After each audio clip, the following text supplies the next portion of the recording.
Halo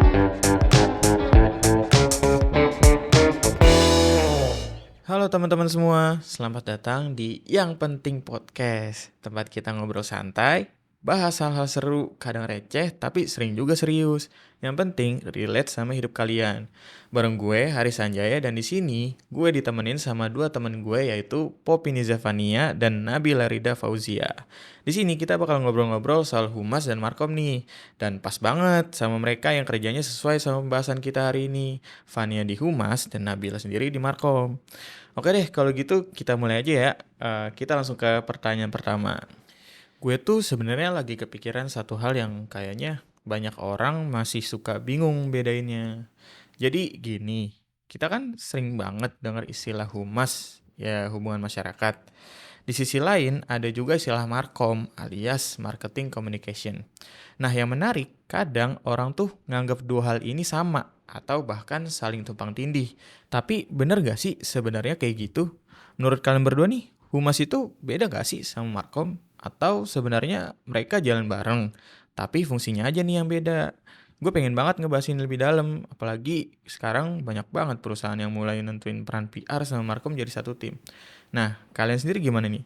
Ada pengalaman atau sudut pandang nggak soal ini? Ya, menurut gue beda. Walaupun dari luar kelihatannya mirip, sama-sama ngomongin komunikasi, tapi fokus dan pendekatannya beda banget. Di Humas, kita lebih mikirin soal reputasi jangka panjang. Kita bangun kepercayaan dari masyarakat, stakeholder, media, bahkan karyawan internal. Kita juga harus siap sedia kalau ada isu atau krisis, karena tugas kita menjaga nama baik institusi. Sementara Markom itu cenderung lebih target ke konsumen atau audiens tertentu. Tujuannya lebih ke promosi, brand awareness, atau bahkan konversi. Intinya, kalau humas itu menjaga muka perusahaan secara keseluruhan. Markom lebih kayak bikin perusahaan atau produk itu dikenal dan laku. Tapi meski beda, dua-duanya harus jalan bareng biar nggak saling tabrakan.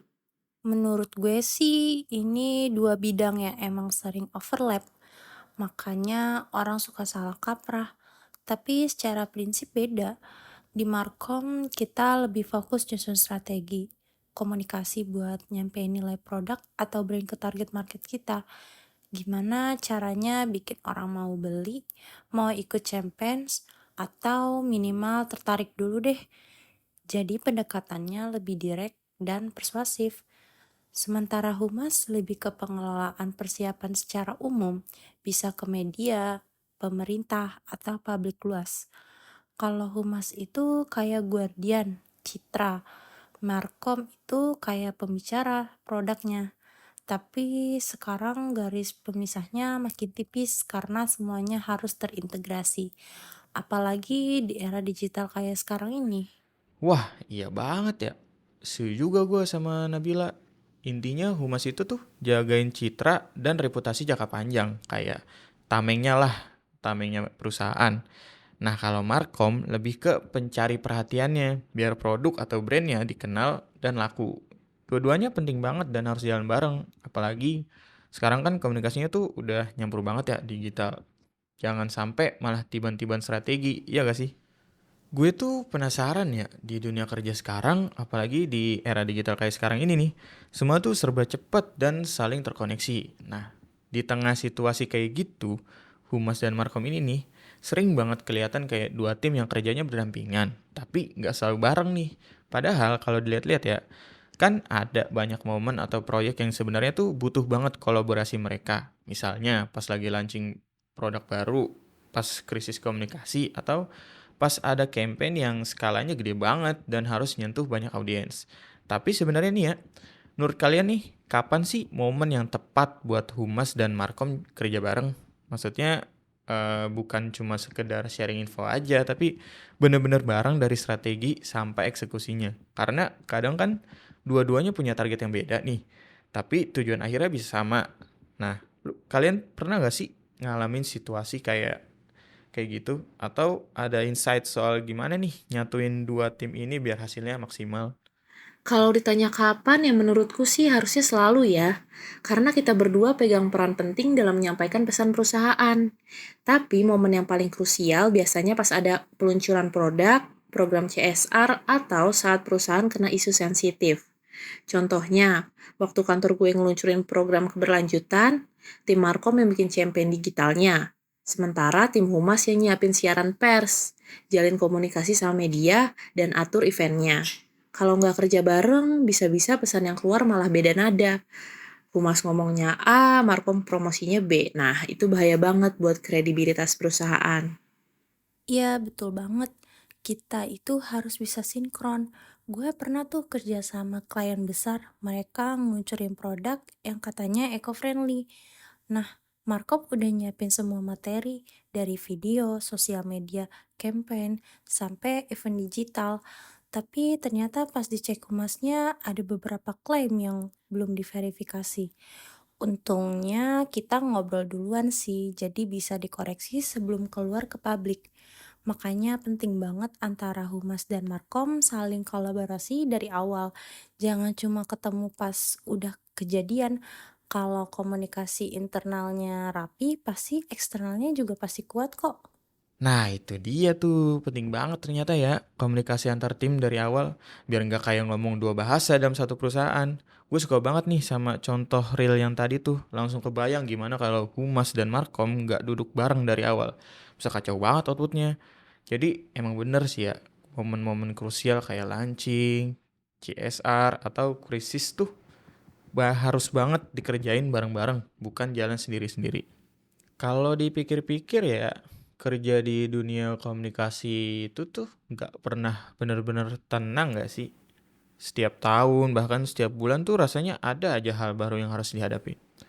Entah itu karena teknologi yang makin canggih, algoritma yang berubah, atau bahkan ekspektasi publik yang makin tinggi. Dulu mungkin orang mikir kerja di humas atau markom itu cuma soal bikin press release atau desain iklan yang catchy. Tapi sekarang dunia udah berubah nih. Informasi bergerak super cepat, semua orang bisa jadi sumber berita, dan audiens kita tuh makin cerdas, makin kritis. Gue jadi kepikiran, buat kalian yang benar-benar terjun di dunia ini nih, sebenarnya apa sih tantangan terbesar yang kalian hadapi sekarang? Yang benar-benar kerasa gitu, yang bikin harus mikir 2 kali sebelum ambil langkah. Atau bahkan yang bikin deg-degan tiap kali ada notifikasi masuk. Nah, gue pengen denger nih dari kalian berdua, karena pasti tantangan di Humas sama Markom itu bisa mirip, tapi juga bisa beda banget. Gimana tuh? Tantangannya makin kompleks sih. Dulu mungkin Humas cuma fokus ke media konvensional kayak koran, TV, atau konferensi pers. Sekarang, semua orang bisa jadi jurnalis loh. Bisa nyebarin opini di Twitter, TikTok, Instagram, dan bisa viral dalam hitungan detik. Jadi kita harus lebih proaktif dan responsif. Kita nggak bisa nunggu berita muncul, tapi harus bisa baca tren dan potensi krisis sebelum kejadian. Tantangan lainnya, publik sekarang juga lebih kritis dan sadar isu. Kita nggak bisa asal kasih statement basa-basi. Semua harus transparan, jelas, dan bernilai.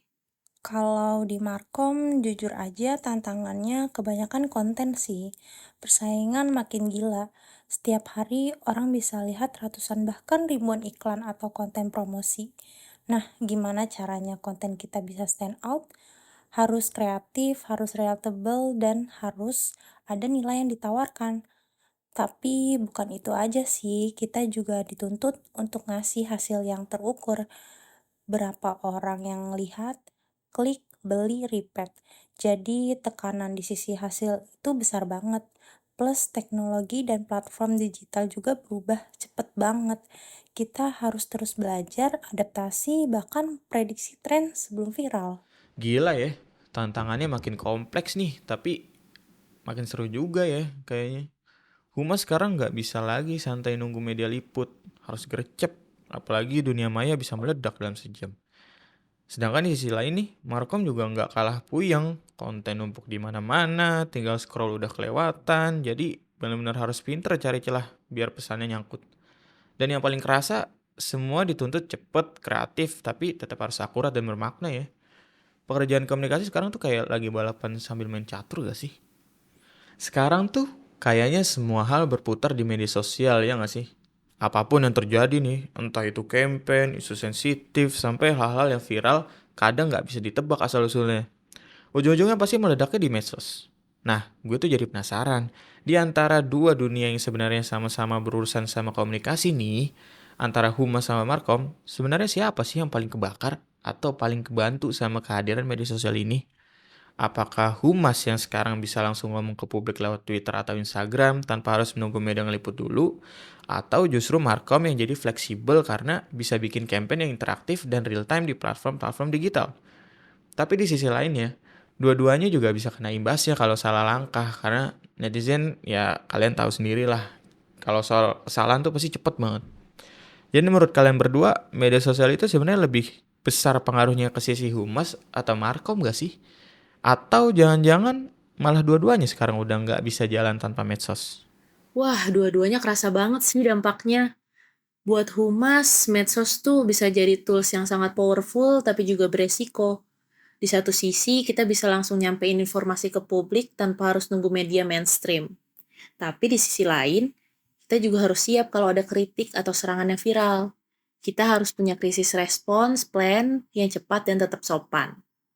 Karena semua sekarang terekam dan bisa disebar di mana-mana. Jadi tiap postingan atau tanggapan dari humas tuh harus dipikirin matang-matang. Kalau dari sisi markom, medsos itu udah kayak nyawa kerjaan kita banget sih.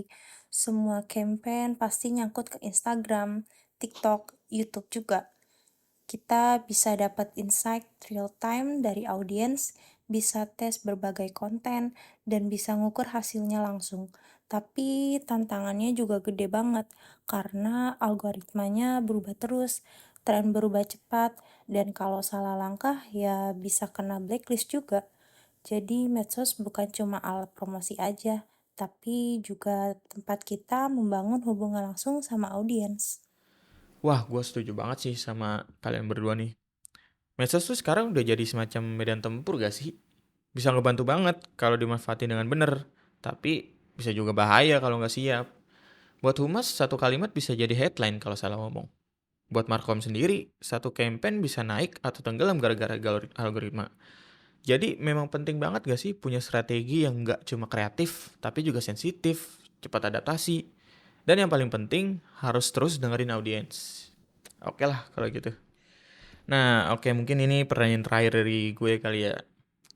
Gue rasa ini pertanyaan yang penting banget buat ditanyain. Apalagi kalian berdua nih yang udah cukup lama gelut di dunia komunikasi. Karena perubahan sekarang tuh cepet banget. Teknologi makin canggih, media makin banyak, audiens juga makin kritis dan segmented. Dulu mungkin cukup bikin press release atau iklan yang kece aja udah cukup gak sih? Tapi kalau sekarang gak bisa tuh kayak gitu. Semua harus relevan, transparan, dan menyentuh. Gue sering mikir juga nih, 5 atau 10 tahun ke depan sebenarnya humas dan markom itu tuh bakal kayak apa sih? Apakah profesinya bakal tetap relevan kah? Atau malah berubah bentuk total? Atau kita akan digantikan sama AI? Atau justru malah jadi makin dibutuhin karena manusia butuh pendekatan yang lebih profesional dan emosional? Jadi kalau kalian ngelihat dari pengalaman sejauh ini nih, plus ngelihat tren yang udah mulai kelihatan sekarang, buat kalian pribadi, masa depan profesi humas dan markom itu arahnya kemana sih? Dan apa yang harus disiapin dari sekarang biar bisa tetap relevan dan impactful di tengah perubahan yang harus bergerak? Kalau bahas arah, menurutku ke depannya profesi humas bakal makin dibentuk sama teknologi dan data. Tapi meskipun serba digital, yang tetap penting adalah empati dan kepekaan sosial. Humas harus adaptif, tapi juga tetap punya nilai. Kita harus bisa pakai data buat analisa tren publik, tapi juga tetap humanis dalam berkomunikasi. Humas di masa depan harus bisa jadi penghubung yang strategis antara perusahaan dan masyarakat. Bukan cuma bagian yang ngurus media, kita juga harus makin kolaboratif karena reputasi perusahaan sekarang dibentuk dari banyak arah, media, medsos, komunitas, bahkan karyawan sendiri. Kalau menurut gue, markom bakal makin berkembang ke arah hyper-personalism sih. Orang sekarang nggak mau lagi diperlakukan kayak massa. Mereka pengen merasa dimengerti secara personal. Jadi kita harus bisa bikin konten dan campaign yang relevan banget sama konteks hidup mereka. Teknologi kayak AI, machine learning, sampai AR, VR bakal jadi tools wajib buat markom di masa depan. Tapi yang paling penting sih tetap insight. Kita harus ngerti banget apa yang bikin orang bergerak. Dan gue percaya, markom gak akan jadi sekadar bagian promosi aja, tapi jadi bagian dari pengalaman brand secara keseluruhan juga. Wah, perspektif kalian keren banget sih buat untuk obrolan kita hari ini. Dari Fania, gue dapet banget poin kalau humas itu punya masa depan yang gak cukup cuma pinter ngomong, tapi juga harus peka, adaptif, dan strategis. Sementara kalau dari Nabila, mungkin jelas kalau Markom itu arahnya ke personal banget, bikin orang ngerasa ini gue banget nih. Dan dua-duanya sepakat kalau teknologi itu penting. Tapi tetap harus ada rasa dan insight sih. Jadi intinya masa depan komunikasi itu bakal makin kompleks, tapi juga makin seru juga nih buat yang siap terus belajar dan kolaborasi. Oke, mungkin segini dulu kali ya dari kita. Kalau diterusin bisa makin panjang nih obrolan kita nih hari ini. Terima kasih buat Fania sama Nabila yang udah menyempatkan waktu buat ngobrolin soal humas dan markom ya hari ini. Terima kasih juga buat teman-teman yang udah ikut nonton. Kita ketemu lagi di lain kesempatan. Dadah!